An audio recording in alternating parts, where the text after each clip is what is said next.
Louvado seja nosso Senhor Jesus Cristo. Para sempre seja louvado. Em nome do Padre, do Filho e do Espírito Santo. Amém.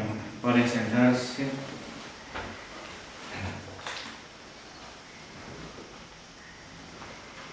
Seguimos então nossas meditações quaresmais sobre a penitência, a extirpação dos vícios, a correção dos maus hábitos, dos maus costumes. Então, seguir o ensinamento dos santos. Então, falando sobre os vícios, os maus costumes, os maus hábitos, vamos ver a meditação de hoje exatamente isso. Adquirimos esses maus hábitos por causa da nossa má inclinação, graças ao pecado original, culpa dos nossos primeiros pais. Então, trazemos essa inclinação má. O pecador, caindo em diversos ou muitos pecados, adquire o mau costume de pecar e depois despreza tudo. Provérbios 18. Fatal é a herança que nos coube de nossos primeiros pais. Qual é a grande inclinação para o pecado? Essa desordem na nossa natureza. A nossa natureza viciada e corrompida está sempre inclinada para o mal. E todos nós, infectados ou envenenados desta concupiscência, caímos desgraçadamente em mais ou menos culpas. Devemos, porém, combater esta maldita inclinação para não cairmos no pecado onde nos quer conduzir. E com a graça de Deus, que não falta, tudo podemos.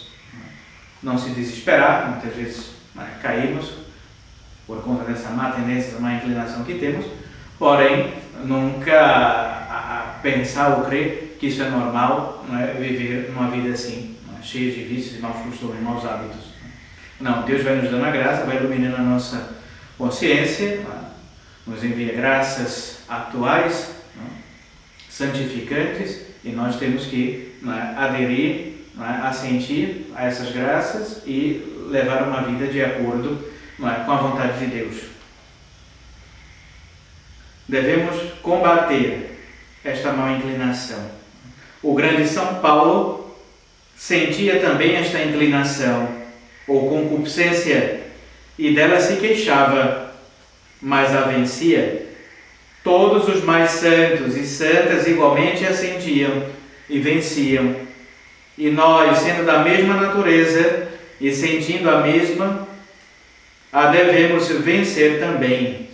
Imensos pecados, porém, não reprimidos, imensos pecadores, porém, não reprimindo, como devem esta maldita concupiscência, caem em muitos pecados, e a repetição destes lhes faz contrair um certo hábito ou mau costume de pecar, pelo que desprezam tudo quanto é bom e amam quanto é mal, como ensina o Espírito Santo. Impius cum in profundum veneritem contemnit. Com este péssimo costume de pecar, esses miseráveis pecadores vão de mal em pior, de pecado em pecado, de abismo em abismo, até caírem no inferno, não fazendo como devem violência às paixões, não as combatendo com força, chegam a ser suas vítimas, e por causa delas, vítimas das chamas eternas. A maldita inclinação para o pecado, não sendo vencida no seu princípio, esta hidra venenosa, não sendo esmagada bem cedo, causa imensos males à alma. Sim, do mau costume de pecar, procedido desta concupiscência não mortificada, nasce a cegueira do entendimento, o endurecimento do coração e, finalmente, a impenitência.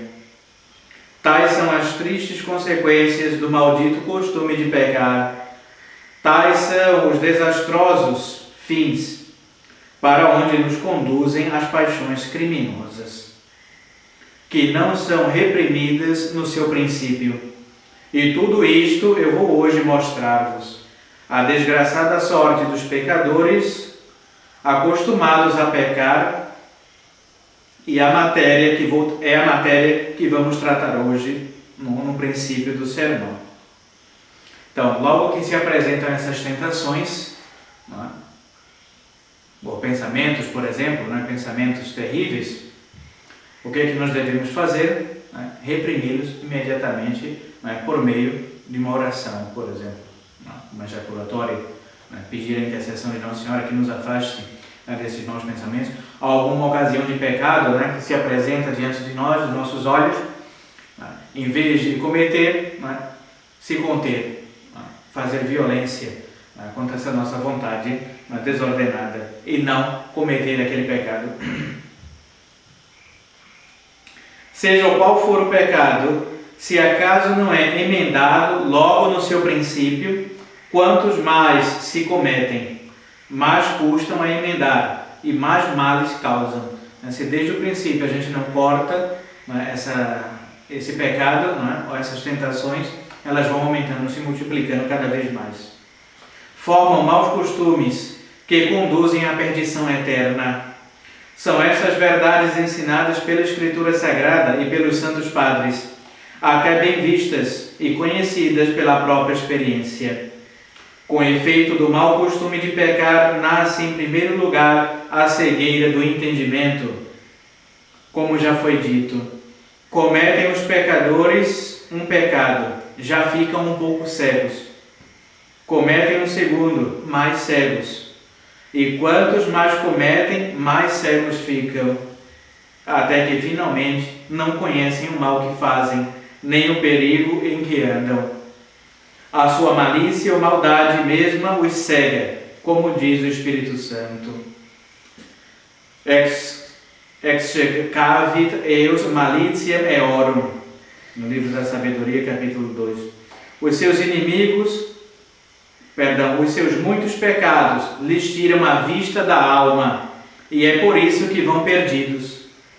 Deus é a nossa luz, mas estes pecadores, cheios de vícios, andam tanto mais cegos, quanto mais se apartam da luz, que é o mesmo Deus. Então, quanto menos rezamos, menos frequentamos os sacramentos, confissão, a Sagrada Comunhão, quanto menos fazemos leituras espirituais, mais ficamos cegos.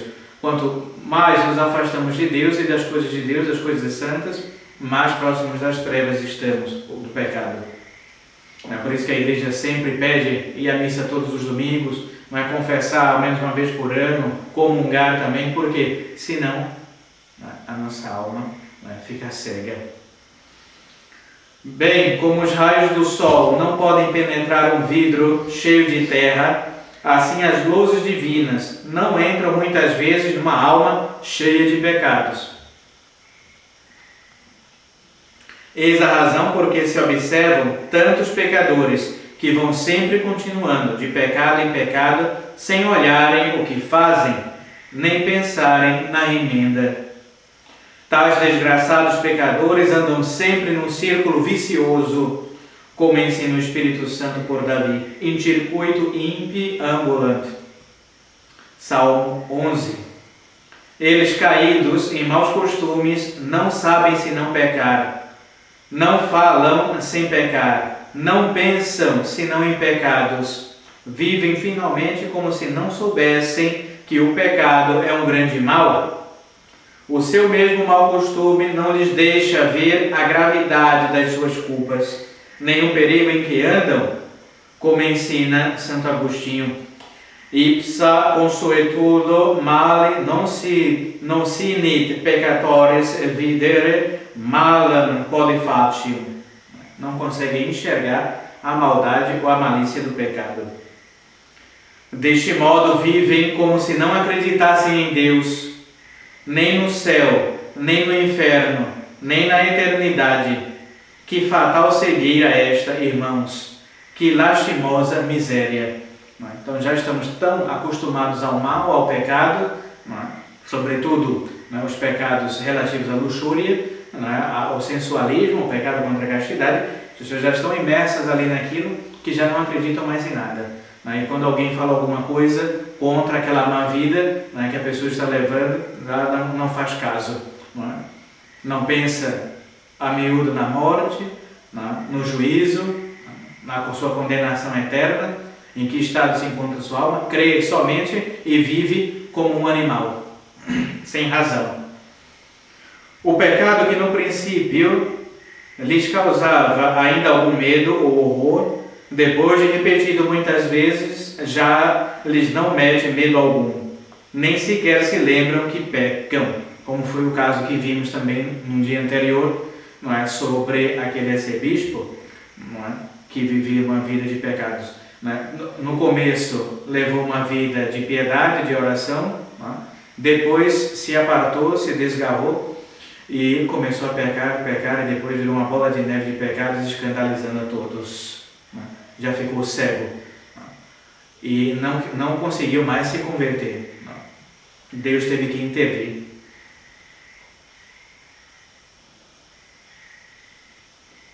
Cometem pecados e mais pecados sem pensarem o que fazem. Bem como qualquer vento faz voar uma palhinha, assim qualquer sopro de tentação faz mover tais pecadores para pecar, diz Santo Agostinho.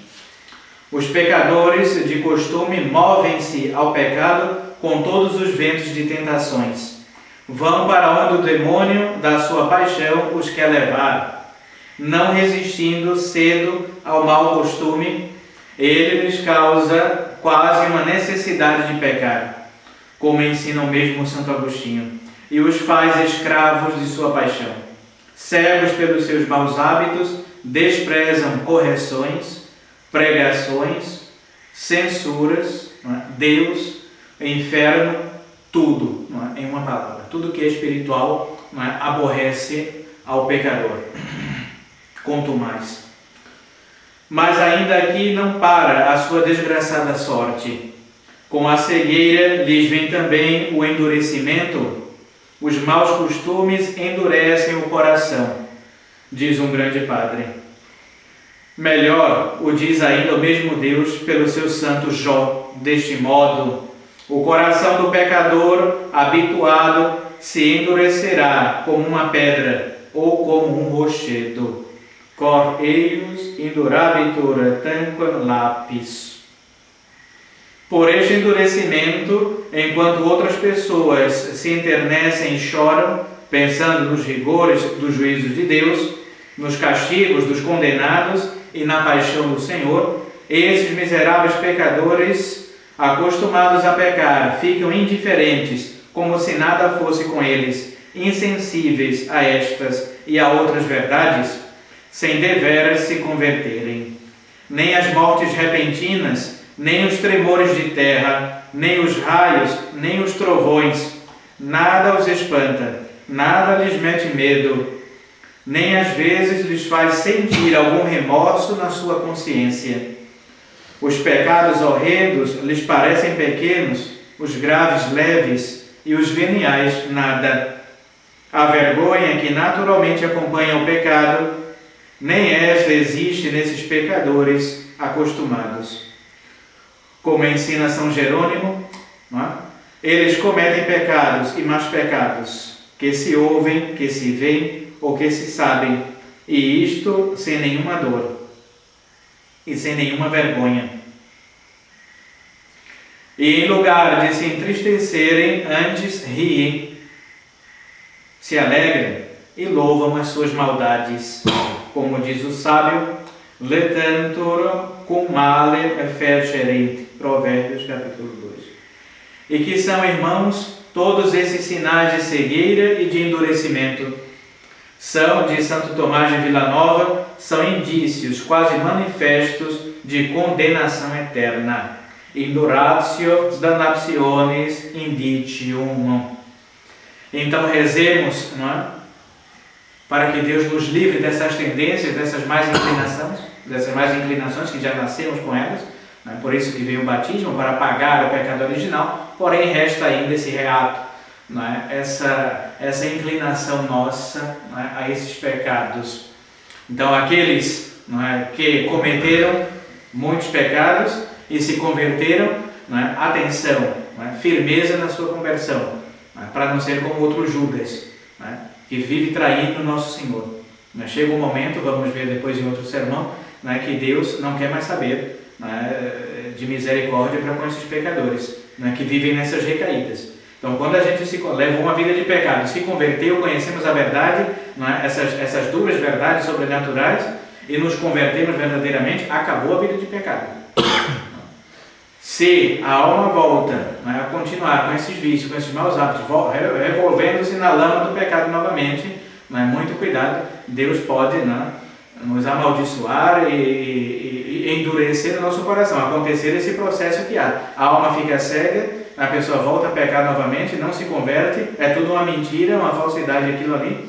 A pessoa vai ficando cega e depois endurece, causa o endurecimento do coração. Não é? Já é completamente insensível a qualquer coisa. Então não adianta sermão, pregação, missa, sacramento, nada. Aquela alma, não é? Já está como que condenada. Então muito triste. Aproveitemos esses tempos quaresmais para fazer algumas penitências, por exemplo, rezar o terço todos os dias, rezar o rosário, a ladainha de Nossa Senhora todos os dias, ou seja, recorrer à Santíssima Virgem. Todas as graças vêm por meio de Nossa Senhora. Ela é a medianeira de todas as graças. Então, se queremos, durante essa quaresma, durante esse ano, durante toda a nossa vida, nos emendar de alguns pecados, maus hábitos, maus costumes, vícios, algum pecado venial, mesmo pecados graves, pecados mortais, temos que recorrer a Nossa Senhora. Vamos falar também sobre a total consagração a Maria Santíssima. Recomendamos sempre, nos nossos sermões, o tratado da verdadeira devoção de São Luís Maria Grignion de Montfort e a consagração total a ela. Sem essa consagração, ainda mais nesses tempos que vivemos, parece que já se aproxima do fim, tudo já está consumado, destruído aqui nesse mundo, falta somente uma intervenção divina. Então, aqueles que não são consagrados ainda à Santíssima Virgem, por este método em especial, dificilmente vai conseguir se salvar. Isso diz o próprio São Luís Maria Grignion de Montfort. Ave Maria Puríssima, em nome do Padre, do Filho e do Espírito Santo.